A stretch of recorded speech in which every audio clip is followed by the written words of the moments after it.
Olá, eu sou a professora Cristiane e hoje a gente vai para o segundo estudo dirigido do dia 17/2 de língua portuguesa. Nesse estudo dirigido, nós vamos relembrar e aprofundar um pouco as noções sobre sujeito. Começaremos com esse material a falar sobre a parte de análise sintática, especificamente os tipos de sujeito. Não pretendo finalizar com vocês esgotar nesta aula as relações de sujeito numa oração, mas vai ser uma primeira abordagem que vamos aprofundar nos próximos encontros, nos próximos estudos dirigidos. Bem, para a gente falar sobre sujeito, primeiro a gente tem que relembrar rapidamente o que vem a ser funções sintáticas, o que vem a ser, o estudo do período simples. Para isso, a gente tem que rapidamente falar como que essas nomenclaturas elas surgiram. Essas nomenclaturas de sujeito, predicado, objeto direto, objeto indireto, que certamente vocês já abordaram na vida escolar de vocês, essas nomenclaturas elas surgem numa tentativa de se estabelecer um paradigma ao ensino e ao estudo de língua portuguesa no Brasil, por meio do que a gente chama de NGB, que seria a Norma Gramatical Brasileira. Essa NGB, ela se baseou muito na gramática tradicional do Brasil. O que seria essa gramática tradicional? A gramática tradicional foi uma tentativa de descrever a língua portuguesa, a estrutura da língua portuguesa, a partir de um determinado uso. E esse uso foi baseado em textos escritos que se utilizavam de uma linguagem mais formal. Há aqui o grande problema, não é? Dessa tentativa de esmiuçar a estrutura da língua portuguesa. Porque essa tentativa, ela foi feita no passado se baseando em gêneros escritos, né, em textos escritos, que se aproximavam ao máximo de uma linguagem formal. Então, foram deixados de lado os fenômenos que ocorrem, por exemplo, em textos orais, né, em gêneros que nós utilizamos uma linguagem mais informal.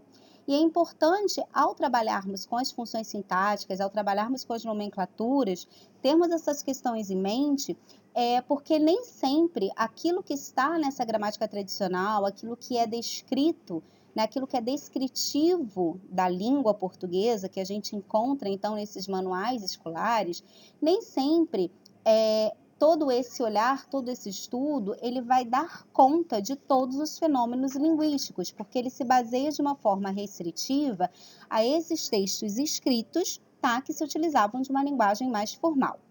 Bem, dito isso, a gente tem que relembrar primeiro o que vem a ser o estudo do período simples. Então, o estudo do período simples é aquele que se baseia na organização sintática ao redor de um único verbo.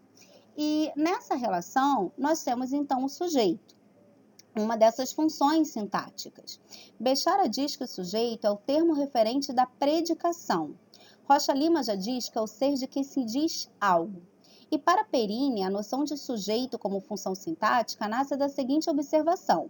Em português, um dos papéis temáticos associados ao verbo pode ser elaborado duas vezes, isto é, seu referente pode ser identificado por dois elementos da oração, por um dos sintagmas nominais presentes na oração e redundantemente pelo sufixo de pessoa, número e verbo. Bem, o que a gente pode, então, entender dessas três definições que são dadas por autores e pesquisadores da língua, né, pesquisadores diferentes da língua?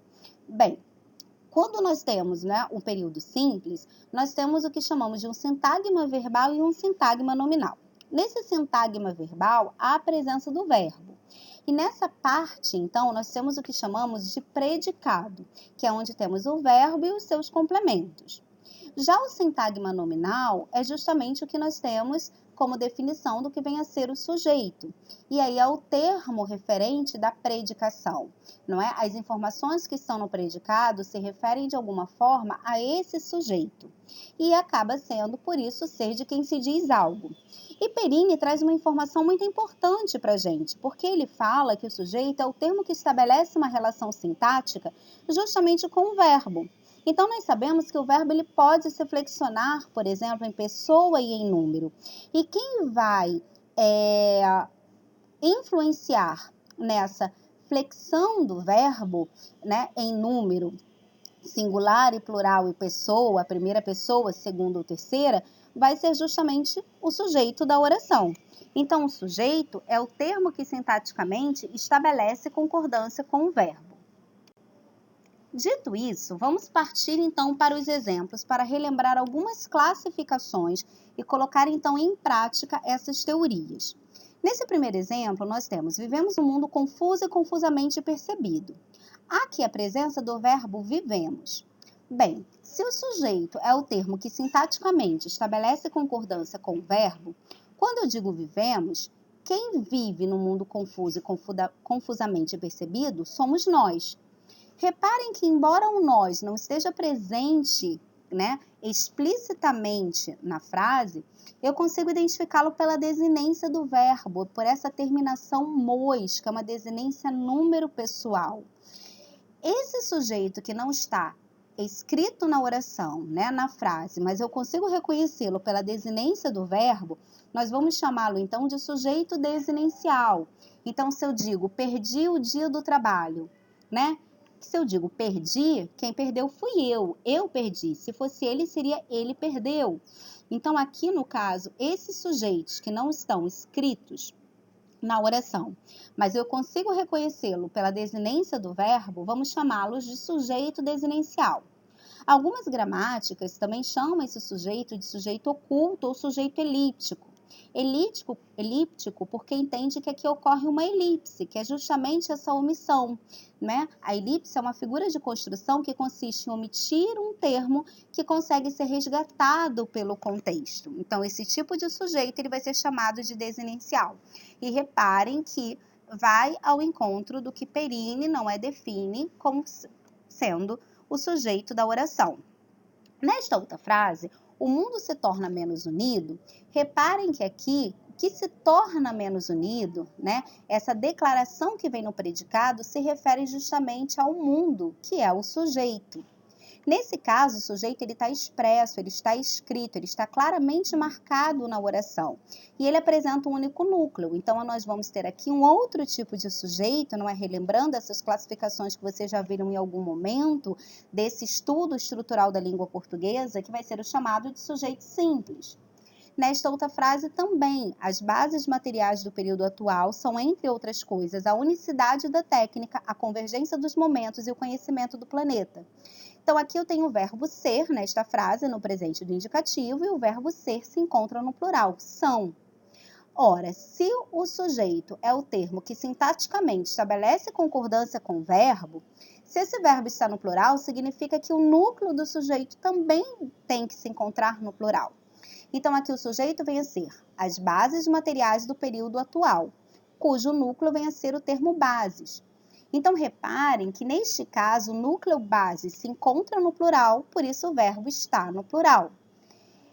Continua sendo um sujeito simples, mesmo tendo mais de uma palavra, porque ele continua tendo um único núcleo. Então, o sujeito simples não é aquele que apresenta uma única palavra. Ele pode apresentar mais de uma palavra, né? Ele pode apresentar especificadores, como adjetivos, numerais, locuções adjetivas, mas ele continuará tendo um único núcleo.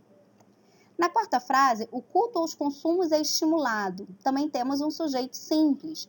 E reparem que aqui o verbo ser agora se encontra no singular, porque o núcleo desse sujeito vem a ser a palavra culto, que está no singular. O sujeito todo vem a ser o culto aos consumos, mas o seu núcleo é culto. Esse termo preposicionado aos consumos aqui funciona como um especificador, porque ele está especificando a que culto eu estou me referindo. Poderia ser um culto aos consumos, o culto à aprendizagem, o culto aos processos, o culto ao corpo, o culto ao consumismo. Então, esse termo aqui, ele está especificando esse núcleo.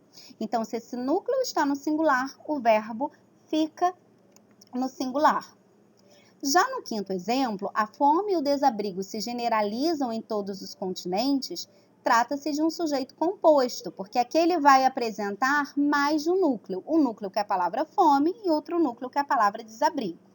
Bem, relembramos com isso 3 definições de sujeito. Nesse paradigma, a gente tem aqui algumas considerações que podem ser feitas.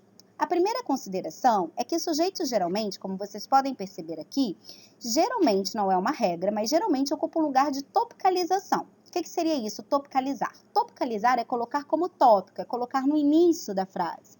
Então, reparem que geralmente, não é uma regra, mas geralmente esse sujeito ele é apresentado antes do verbo, tá? Então, podemos observar com todos esses 5 exemplos aqui que não é esse paradigma que costuma acontecer. Uma outra consideração é que o verbo estabelece uma linguagem mais formal, concordância com o núcleo do sujeito. Então, se esse núcleo está no singular, o verbo fica no singular. O núcleo no plural, o verbo fica no plural.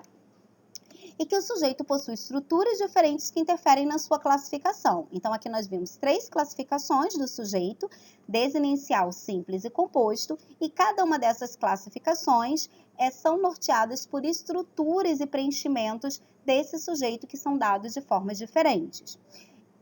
Existem outros sujeitos, né? Outros tipos de estruturas que vão me dar outros tipos de sujeito, que nós veremos em outros encontros, em outros estudos dirigidos. Falando isso, lembrem-se que no início dessa pequena introdução, eu falei com vocês que essas nomenclaturas e o que a gente fala, né, do que vem a ser sujeito, que a gramática acaba trabalhando, né, tradicional como sujeito, se baseia em gêneros escritos e que se aproximam mais de uma linguagem formal. Então, nem sempre aquilo que foi colocado até agora, aquilo que é colocado na gramática tradicional, vai dar conta do que acontece no uso efetivo da língua. Então, por exemplo, aqui eu peguei nesse texto um Twitter, né, em que nós temos o seguinte: nós de humanas quebra no máximo os paradigma. Vocês de exatas quebra barragem, ciclovia, viaduto, isso quando não estão quebrando a economia. Bem, aqui claramente nesse Twitter, a gente tem vários problemas do ponto de vista, não é, gramatical. E um deles é a questão de concordância, tanto concordância nominal quanto concordância verbal. A concordância verbal aqui, aquelas considerações que eu coloquei no slide anterior, elas são quebradas, algumas delas, né? E principalmente a relação de concordância. Então aqui, nós de humanas, né? Além de uma questão gráfica do nós de humanas quebramos no máximo os paradigmas. Vocês de exatas quebram barragem, ciclovia, viaduto, ausência da pontuação, enfim. Há vários elementos aqui que poderíamos comentar, mas para que o material não fique tão longo, a gente vai esmiuçar e centrar a nossa análise na parte de concordância verbal e na parte da intencionalidade. Bem, se eu olho esse tweet e simplesmente quero corrigir, peço para que vocês, né, corrijam e reescrevam esse texto de modo a adequá-lo à linguagem formal. Vocês não vão conseguir compreender como a concordância e como os aspectos linguísticos podem estar a serviço de um projeto de dizer. Reparem que as escolhas linguísticas, elas estão sempre associadas a um projeto de dizer, a uma intencionalidade do enunciador. Ora, a partir do uso desse nós, esse enunciador se identifica como sendo do grupo de humanas. E ele sendo uma pessoa de humanas, nós criamos o paradigma. O que é um paradigma? O paradigma é um senso comum, é aquilo que se encaixa dentro de determinadas caixas, né, na nossa sociedade. Então, dentro do paradigma, dentro do senso comum, quando uma pessoa se diz de humanas, nós esperamos que ela tenha mais habilidades com a escrita, que ela domine mais as questões da escrita, da leitura, de uma maneira a adequar a uma linguagem mais formal. E quando a gente tem as pessoas das exatas, né? Quem é das exatas geralmente tem mais afinidade com as matérias de relações numéricas.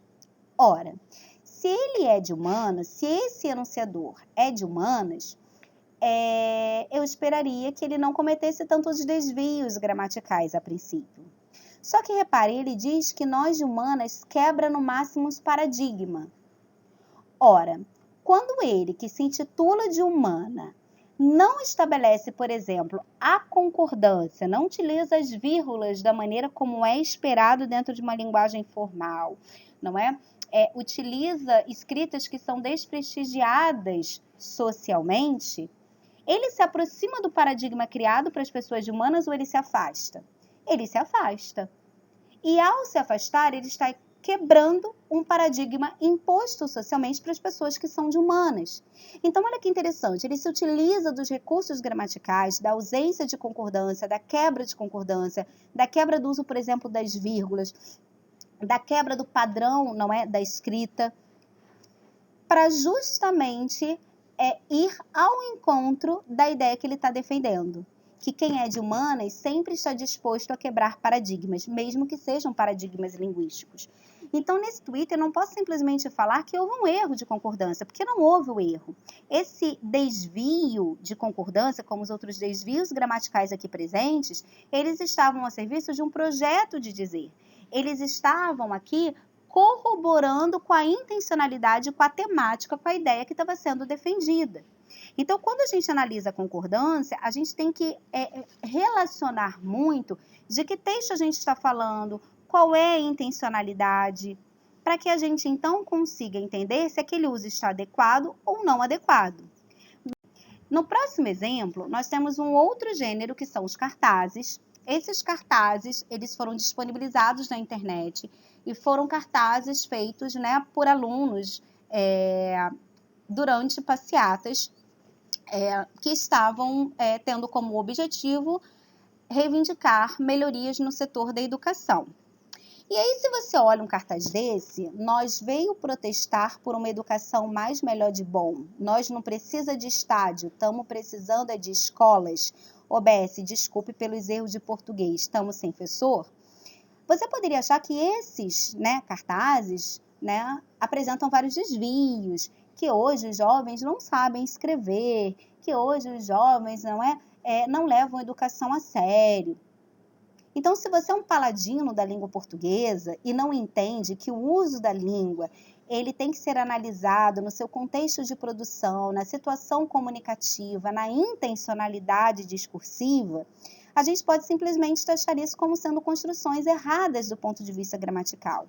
Mas reparem o seguinte, olha o contexto. É um contexto de protesto, em que os alunos estão indo às ruas e reivindicar melhorias na educação, principalmente na educação pública. E aí nós temos, nesse protesto, uma construção. Nós veio protestar por uma educação mais melhor de bom. Usa desvios que são desvios de várias ordens, gráficas, de concordância verbal, de concordância nominal, enfim. Ora, na verdade, todos esses desvios, eles estão funcionando como uma crítica, reforçando a crítica que está sendo feita justamente nesse momento, nesse contexto. Então, aqui eu não posso dizer que a língua foi usada de maneira inadequada, porque, na verdade, ela está sendo usada num projeto de dizer, ela está sendo utilizada a serviço de um projeto de dizer. Então, com esse material, o que eu quero mostrar para vocês é que nessa relação de concordância verbal, claro, a gramática vai dizer, não é a gramática tradicional. O verbo, ele estabelece concordância com o núcleo do sujeito, não é? Sim. Só que, às vezes, essa regra ela é quebrada justamente pelo contexto, pela intencionalidade do enunciador, que pode ser de criticar, que pode ser de reforçar um determinado conteúdo que está sendo abordado. Então, a gente sempre tem de olhar os aspectos gramaticais em relação aos contextos de produção. Ora, aqui eu já peguei para vocês uma introdução da redação do Enem. E embora vocês ainda não tenham feito o Enem, vocês sabem que na redação do Enem vocês têm que utilizar uma linguagem, mas uma linguagem formal. Bem, nesse parágrafo de introdução, nós temos, na obra Utopia, Thomas More narra a história de uma comunidade ideal que vive em harmonia e goza do bem-estar social. De maneira discrepante, a criação literária corrobora para o afastamento da sociedade atual da idealizada pelo autor alguns fatores, como a exclusão digital e a falta de investimentos governamentais no acesso aos meios tecnológicos. Assim, uma considerável camada de cidadãos brasileiros ainda se encontram excluídos da era tecnológica. Ora, aqui eu tenho dois desvios de concordância verbal. Eu tenho aqui, no primeiro, o corrobora, cujo sujeito vem a ser alguns fatores. Esse núcleo fatores se encontra no plural, então o verbo deveria estar no plural. Reparem que o fato do verbo se encontrar aqui no singular não tem relação com nenhuma intencionalidade discursiva, com o contexto de produção, com o gênero que estava sendo produzido, como nos dois exemplos anteriores. Aqui, na verdade, o que acabou acarretando esse desvio gramatical foi a própria estrutura da frase. O sujeito, geralmente, ele se encontra antes do verbo, e nesse caso, ele se encontra agora posposto ao verbo. Esse distanciamento acabou provocando uma ausência de concordância entre o sujeito e o verbo. Então, nesse contexto, como não existe nenhuma intencionalidade, como esse desvio não está atrelado ao gênero que está sendo produzido, ao contexto de produção, a gente pode falar que esse desvio gramatical ele acarretou um erro. Possivelmente numa redação do Enem, que é um gênero que se pede a utilização de uma linguagem formal, esse desvio vai ser sinalizado, né? O professor vai sinalizar esse desvio, não é? Vai chamar a sua atenção para ele. A mesma coisa acontece, uma considerável camada de cidadãos brasileiros ainda se encontram excluídos. Quem é que se encontra excluído? Uma considerável camada de cidadãos brasileiros. Mas o núcleo desse sujeito é a palavra camada, que se encontra no singular. Então, teria que ser uma considerável camada de cidadãos brasileiros ainda se encontra excluído, ou excluída, né? No caso, camada excluída. Nesse caso, também não há nenhuma intencionalidade, não há nenhuma relação temática de contexto que justifique essa ausência de concordância. A ausência aqui de concordância não ajuda a construir a relação de sentido, não ajuda a construir uma intencionalidade. E como esse gênero pede uma linguagem mais formal, de fato, esse desvio, essa ausência de concordância, ela seria assinalada, né? Chamaria-se atenção para esse desvio, né? Redes sociais oferecem vantagens, mas traz riscos. Então, aqui a gente tem uma manchete. O que traz riscos? As redes sociais, mas trazem riscos. Então, sempre quando a gente analisar essas relações de concordância verbal, né, essa relação entre o sujeito e o verbo, para identificar se ela está adequada ou inadequada, temos que levar em consideração os aspectos extralinguísticos. De que gênero textual estamos falando? Estamos falando de um Twitter, de um cartaz, estamos falando de uma redação do Enem, estamos falando de um artigo de opinião, estamos falando de um meme. Qual é o gênero textual que estamos falando? Porque dependendo do gênero, a língua poderá ser usada de maneira diferente. Quem é o interlocutor? Qual é a minha intencionalidade? Ao não realizar a concordância verbal entre o sujeito e o verbo, existe uma intencionalidade, existe uma crítica, existe uma reivindicação? Isso está dialogando, por exemplo, com a temática, com o meu contexto de produção? Então, todos esses elementos devem ser levados em consideração, para a gente não achar que sempre a concordância verbal ela tem que ser estabelecida independente do gênero, independente do contexto, independente da minha intencionalidade, independente da temática ou do meu interlocutor.